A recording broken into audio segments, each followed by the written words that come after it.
Сүйікті әкені сағынышпен еске алу. Сайфулла ұлы Жеңіс әке.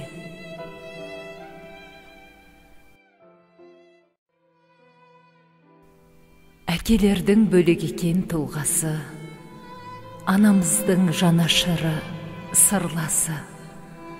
Біздер үшін көп қиындық көрсе де, көздерінен білінбейді мұң жасы. Әкелердің бөлек екен намысы, үйден шықса түздің болар тағысы. Сынаққа да сүрінбеуді үйретер, бұлтты күндей күркіреген даусы. Әкелердің бөлек екен тілегі, тілегінен байқалады жүрегі. Жұдырықтай жүрегіне сыйып тұр, жау қайтарған бабалардың шігері. Әкелердің орны бөлек расында, оған жетпес ешбір байлық асылда. Бар кезінде бағалайық құрметтеп, мәңгі бақи жүре бермес қасында. Құрметті жамағат, осыдан бір жыл бұрын шаңырағымызда қайғылы күн орнады. Әулетіміздің ардақты әкесі, сүйікті атасы, Алаша Қоңырбөрік руынан тараған Сайфулла ұлы Жеңіс әкеміз жалған дүниеден озып, жаратқан иесіне оралды. Қайғымызға ортақтасып, бір жылдық асында рухына Құран бағыштау ниетімен келген қадамдарыңыз сауаптан болсын дей отыра, әкеміздің 81 жылдық салихалы ғұмырына қысқаша көз жүгіртіп, еске алуды жөн көріп отырмыз.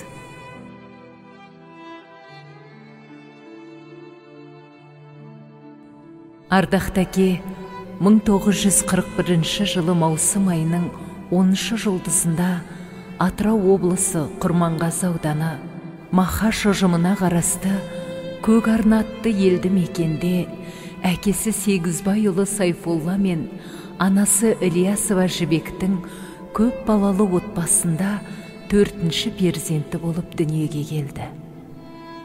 Ата-анасының өнегелі тәрбиесін көріп, бауырларының ортасында есейген жас бала еңбекқорлық пен жанашырлық қасиеттерін бойына сіңірген.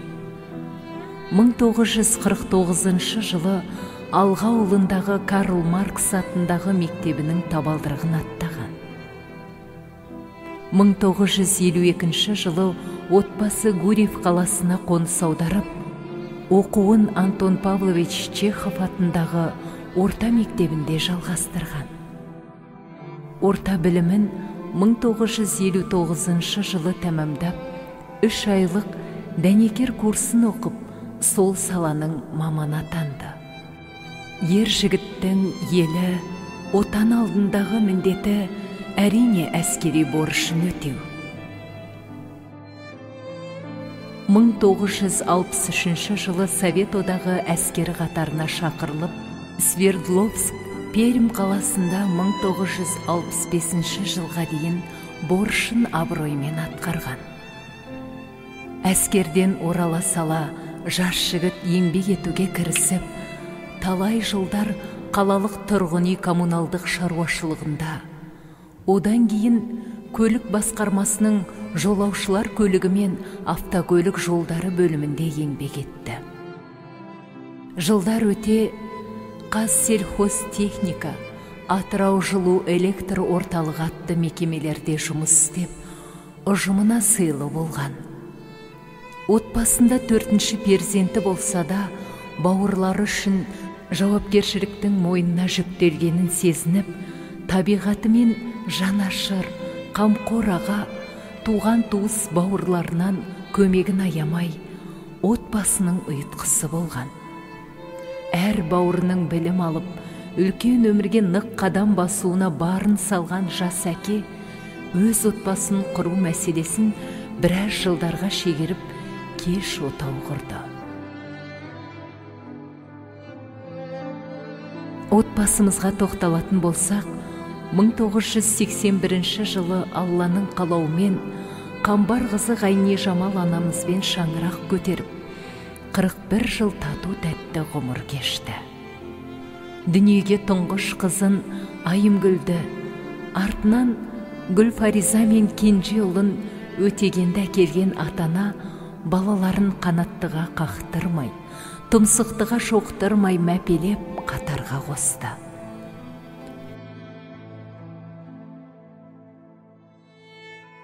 Ұл қыздарына қалаған мамандығын игеруге бар жағдай жасап, әр қайсысын еліне адал қызмет ететін азамат етіп тәрбиеледі. Әкеміздің өмірлік ұстанымы, бойына берген қасиеті ол шыншылдық пен адалдық. Бауырларына, отбасына, айналасындағы туыс, дос-жаранына қамқоршы болған әке біз үшін үлгі, қасиетті тұлға.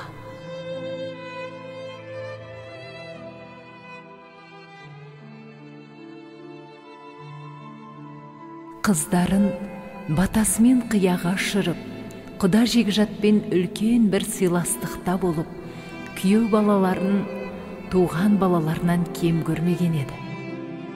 3 перзентінің бақытты болуына барын берген атана, немере жиен сүйіп, ата-әже бақытына кенелген еді. Ал немерелері мен жиендері атасының махаббатына бөленіп, шаңырағын сәбилік күлкі мен шаттыққа толтырған еді.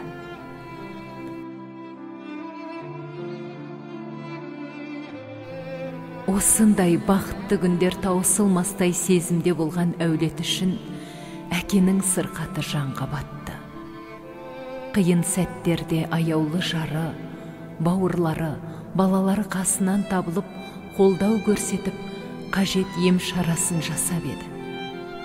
Көңілін бір көтеру мақсатында, тілекші жұртының ортасында 80 жас мерейтойын өткізіп, болашақтағы жақсылыққа үміттеніп жүрсек те, Қайран әке Алланың әмірімен мәңгілік сапарына аттанды. Сол бір мерейлі тойдың естелік фотосуреттері туған туыстың ортасында оның марқайып, қуанғанын үнсіз сақтап тұрғандай. Әке қазасы қабырғамызды қайыстырып, баршамыз аһ ұрып қалдық. Әкемізге деген қимастық сезімдерімізді осы бір өлең жолдарымен түйіндегіміз келіп отыр. Әке, сағындырып неге кеттің шыраққа? Табалмай жауаптарды сұраққа. Адал жарың, балаларың қалдартыңнан қиялмай, әлі күнге көз жастарын тыялмай. Ілініп сұмажалдың тырнағына, түстің бе жаратқанның сынағына. Дәптерің оң жағыңнан беріліп, әруағың кіре алды ма жұмағыңа. Қосақсыз аққуға да айдыны тар, анамның жүрегінде қайғыны бар. Қиналса да даналықпен бекем боп, мерейімен отыр бізге үстем боп. Сіз кетіп, қамалымыз құлағандай, тұнжырап қараспан жылағандай, ұл қызың сізді аңсап қамыға, көтерді бұл қайғыны жабыла. Ұрпағыңа үлгі болған өнегең, жан едің даналықпен көреген, отыңды сөндірмейді өтеген, тек қолдашы, демеп оны төбеден. Ардақтым, бізді ойлап уайымдама, санада сіз бекіткен пайымдама, өзіңіз бойға құйған адамдықты ұран ғып алға қойдық адалдықты. Әкенің кім жетеді қадіріне, қай бала қияр оны қабіріне. Амал қанша, бұйрық түссе тәңірден, қай пенде құтылушы ед әмірден. Қолдан келер ұрпағыңның саналы, Құран оқып, рахым тілеу амалы. Жаратқан, сүріндірмей сынағыңнан, әке көкеме орын берші жұмағың.